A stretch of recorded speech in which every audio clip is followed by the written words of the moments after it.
सलाम दोस्तों, कामयाब जहन में खुश आमदीद।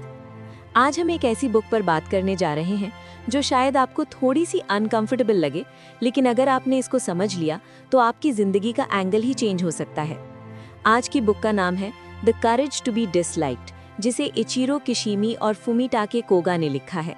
ये बुक असल में साइकोलॉजी के एक ग्रेट थिंकर अल्फ्रेड एडलर के आइडियाज पर बेस्ड है। इस बुक का सबसे स्ट्रॉन्ग मैसेज ये है कि ज़्यादातर लोग अपनी ज़िंदगी इसलिए ख़राब कर लेते हैं क्योंकि वो हर वक्त ये सोचते रहते हैं कि लोग क्या कहेंगे, लोग मुझे एक्सेप्ट करेंगे या नहीं, और अगर मैंने अपनी मर्ज़ी से चला तो शायद मुझे डिसलाइक कर दिया जाए। लेकिन इस बुक का कहना है कि जब तक आप लोगों के लाइक और अप्रूवल के पीछे भागते रहोगे तब तक आप कभी भी ट्रूली खुश नहीं हो सकते। इस बुक की कहानी एक यंग मैन और एक फिलोसोफर के दरमियान कॉन्वर्सेशन पर बेस्ड है। यंग मैन जिंदगी से बहुत ज़्यादा फ्रस्ट्रेटेड होता है। उसे लगता है कि उसकी पास्ट, उसकी चाइल्डहुड, उसके एक्सपीरियंसेस ने उसकी पूरी ज़िंदगी बर्बाद कर दी है। वो फिलोसोफर से कहता है कि मैं चाहता हूँ खुश होना, सक्सेसफुल होना, लेकिन मैं हो नहीं पाता। फिलोसोफर उसे एक बहुत ही सिंपल लेकिन पावरफुल बात समझाता है कि तुम अपनी ज़िंदगी के मसाइल के लिए अपनी पास्ट को जिम्मेदार बना रहे हो, जबकि असल में तुम अपने आज के फैसलों के जिम्मेदार खुद हो। ये बात सुनकर यंग मैन गुस्सा हो जाता है, लेकिन धीरे धीरे उसे समझ आती है कि शायद वो खुद ही अपनी जिंदगी का सबसे बड़ा दुश्मन बना हुआ है। इस बुक का पहला और सबसे इम्पोर्टेंट लेसन ये है कि आपकी जिंदगी का कंट्रोल आपके हाथ में होता है। हम अक्सर कहते हैं कि मेरी फैमिली ऐसी थी इसलिए मैं ऐसा हूँ, या मेरी पास्ट फेलियर्स की वजह से मैं आज रिस्क नहीं ले सकता।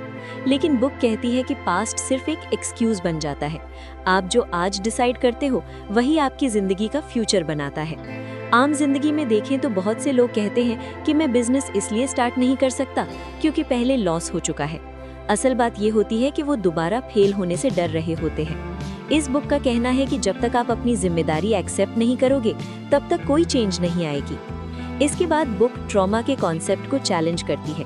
हमने सुना होता है कि ट्रॉमा इंसान को जिंदगी भर फॉलो करता है, लेकिन एडलर साइकोलॉजी के मुताबिक ट्रॉमा से ज्यादा पावरफुल चीज हमारा बिलीफ होता है। अगर ट्रॉमा ही सब कुछ होता तो हर मुश्किल से गुजरने वाला इंसान नाकाम होता, जो कि सच नहीं। आज की डिजिटल दौर में भी बहुत से लोग कहते हैं कि मुझे पहले रिजेक्शन मिला था इसलिए मैं दोबारा ट्राई नहीं कर सकता। लेकिन असल में ये ट्रॉमा नहीं होता, ये बिलीफ होता है कि अगर मुझे रिजेक्ट किया गया तो मैं बेकार हूँ। बुक हमें सिखाती है कि बिलीफ्स को बदला जा सकता है, और जब बिलीफ बदलता है तो जिंदगी भी बदल जाती है। फिर बुक एक बहुत ही डीप बात करती है, और वो है अप्रूवल की भूख। फिलोसोफर कहता है कि जब तक आप दूसरों से अप्रूवल लेकर जी रहे हो तब तक आप फ्री नहीं हो। हम कपड़े भी लोगों के लिए पहनते हैं, करियर भी लोगों के लिए चूज करते हैं, और अपनी बात भी लोगों को खुश करने के लिए बदल देते हैं। आज सोशल मीडिया ने इस प्रॉब्लम को और ज्यादा बढ़ा दिया है, जहां लाइक्स और कमेंट्स को हम अपनी वैल्यू समझने लगते हैं। बुक कहती है कि असली सुकून तब मिलता है जब आप अपनी जिंदगी अपनी नजरों से जीते हो, ना कि लोगों की नजरों से। इसके बाद बुक एक और पावरफुल कॉन्सेप्ट इंट्रोड्यूस करती है जिसे सेपरेशन ऑफ टास्क्स कहा जाता है। इसका मतलब ये है कि आप ये समझें कि कौन सा काम आपका है और कौन सा दूसरों का। आप मेहनत कर सकते हो, स्किल सीख सकते हो, प्रपोजल भेज सकते हो, लेकिन सामने वाला बंदा एक्सेप्ट करे या रिजेक्ट, वो उसका टास्क है। अगर आप हर रिजेक्शन को अपनी सेल्फ वर्थ बना लो तो आप अपना और दूसरों का टास्क मिक्स कर रहे हो। ये चीज समझ आते ही इंसान का बहुत सा मेंटल स्ट्रेस खत्म हो जाता है।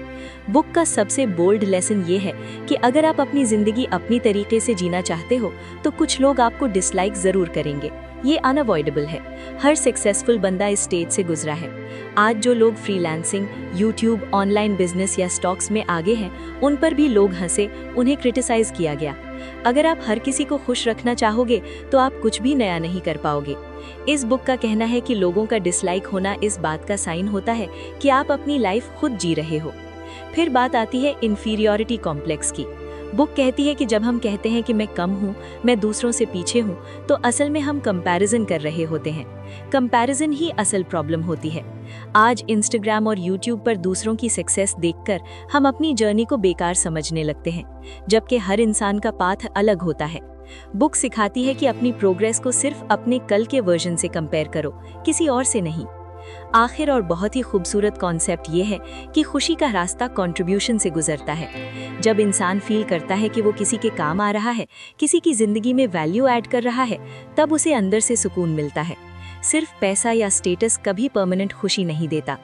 आज के दौर में जब कोई अपनी स्किल से किसी का मसला सॉल्व करता है, चाहे वो छोटा सा मसला ही क्यों ना हो, तो वो चीज़ उसे पर्पस देती है।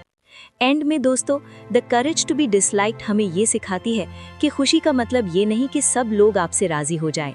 खुशी का मतलब ये है कि आप अपनी जिंदगी अपनी जिम्मेदारी पर जी रहे हो, बिना इस डर के कि लोग क्या कहेंगे। आप बदल सकते हो, आप फ्री हो, और आपको हर किसी को खुश रखने की जरूरत नहीं। अगर आप वाकई तैयार हो कि अप्रूवल के डर से बाहर निकलकर अपनी जिंदगी स्टार्ट करना चाहते हो, तो कमेंट में लिखो आई विल स्टार्ट। ये सिर्फ एक कमेंट नहीं, ये एक डिसीजन है। वीडियो पसंद आए तो लाइक जरूर करना, शेयर करना उन दोस्तों के साथ जो हमेशा लोगों के डर में जीते हैं, और कामयाब जहन को सब्सक्राइब करना ना भूलना। अल्लाह हाफिज।